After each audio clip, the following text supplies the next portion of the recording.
I occasionally see them patrolling, but they don't come very close to the polling center. So that was the same thing. The military saw the altercation and intervened, and it ended. But two military men in uniform decided to monitor what was happening around in the polling station. That's Akaporiso.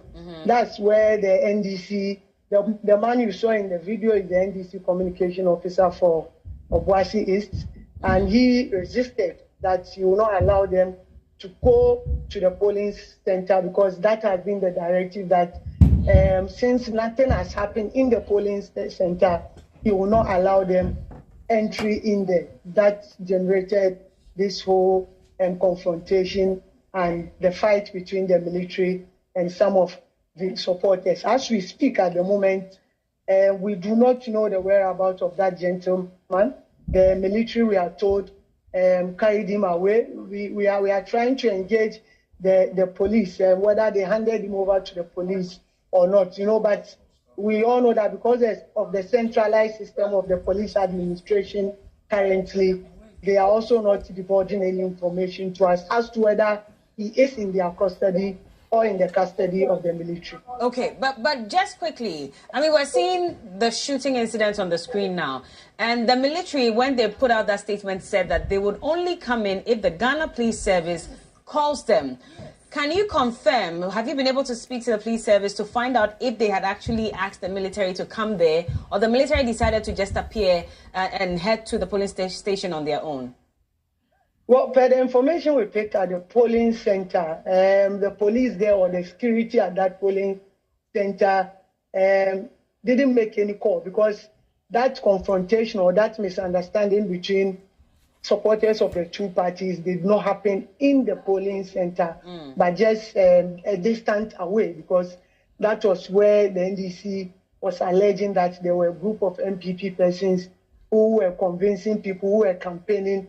If you are coming to vote, they will tell you that when you go vote for MPP. So that was how the confrontation started. Okay. So it didn't happen in the polling center for that to warrant even search call. So for now, we do not know, because we are still trying to speak to the police hierarchy in Obuasi East and see whether this has even come to their attention and the way forward to this whole issue. But she said the military were monitoring what was happening at the polling station and had attempted to go there. Exactly. So what they do is that they do not go to the polling station in all the areas or the constituencies. You find them in their vehicles. So they are patrolling. So moving about around areas. So they do not even get down and go to the various polling stations. But this instance, two of the officers got down and attempted to access the polling station. That's how come the NDC executives also resisted this. All right.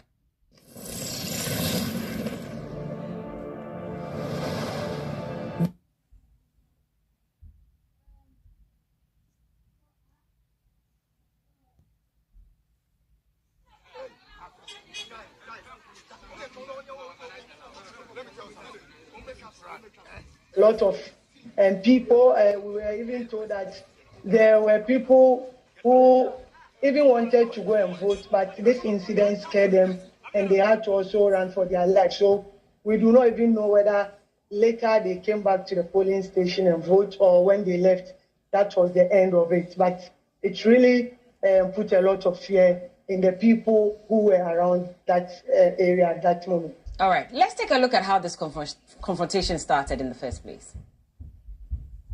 Let me tell you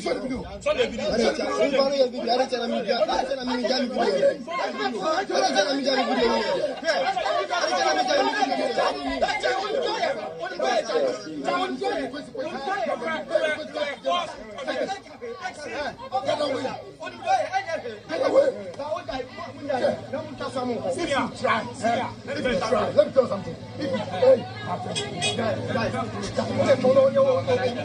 Let me tell you something.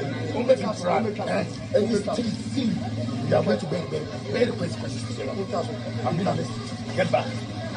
You are not going anywhere. You are not going to the police station. You are not going to the police station. You are not going to the police station. You are not going to the police station.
Wahala.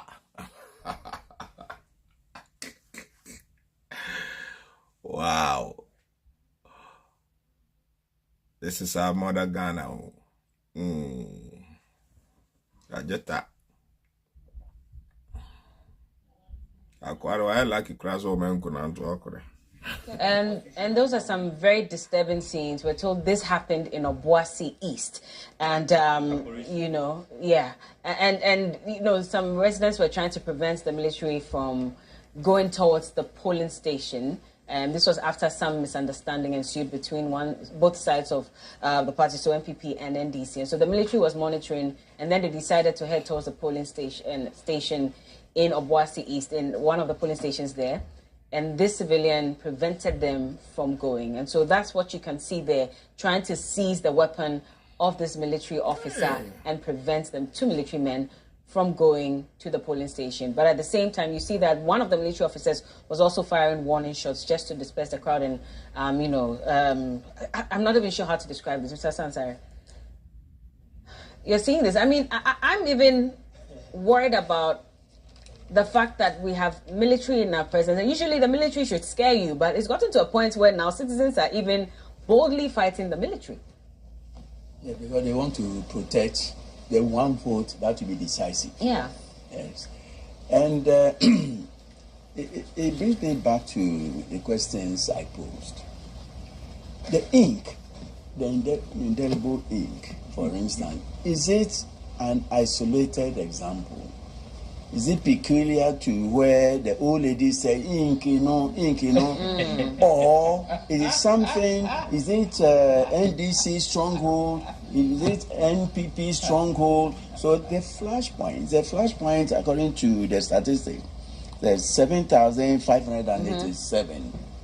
Now, if the police are the police civilian personnel that should be there, why should the army go there, you know, with guns in the first place? Number two, Nanaya was asking the whereabouts of the IGP. See, when the IGP gave the assurance, he didn't say that, you know, the police were going to protect lives. He said the police will make sure that if anybody fooled, they will respond. So from the beginning, he got it wrong. You don't have to wait till anybody had played a foolery before you go in there. As a police officer, yours is to go and prevent the event even happening in the first place. But if you should wait So somebody misbehaves and then you show the person where Akosombo power lies. You've gotten it wrong. Yeah. You see, and for me, again, don't let us blame the Constitution. This Constitution has been operated by Rawlings, by Kufuor, by Mills, by Mahama. Why this time? It means there's something wrong with the operator. It is not the document. It is the human agent. These are all human institutions. But there have been issues since, which is why the late Evans Atta Mills decided to set up that 9-member committee to review the Constitution. And so if we sort of isolate it and say, why this time? Is it not, are we not being unfair? America, do you know when the Constitution was promulgated? How many they've had so far? I don't live in America, but I know they have about how many amendments? And Americans always talk about the First Amendment, Second Amendment. Yeah. Amendments are more important to us than the old law. Yeah. You see? So this is the problem. So the problem is the person who is at the helm of affairs. If the person gets it wrong, the whole nation, goes wrong. But that's because the Constitution vests all the power in that one person. But the Constitution the same Constitution invested all the power in Rawlings. The same Constitution invested it in Mills.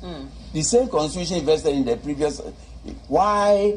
What is the difference? It means that the incumbent president, got it all wrong. Look at the appointments the president made. Either you are a relative or you are a friend. These two. Or the third one, you have compromised yourself. Everybody knows you, to be somebody, who is not for the state, but against the state. Then you get appointed. So if you are not a, cobwebs, in your cupboard, you see, that this has been the legacy that the outgoing president is leaving the nation. When, he was going about preaching, there will be peace, and he knew he wasn't, serious about it. If he had been serious about it, we would not be seeing these things. The president, you mean? Yes. Yes. And then, come 5 days to the time, we see the president commissioning uncompleted projects. Why? He's not the only one who's done that. Why? We saw former President John Dramani Mahama also do that ahead of the 2020 elections. Yeah, but what he did was about 90% completed. This one, we see foundations, and is going to commission.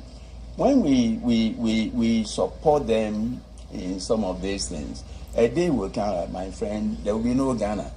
I said 150 years ago, Ghana started, with our parliament on 24th July 1874 with 5 members. There was only one,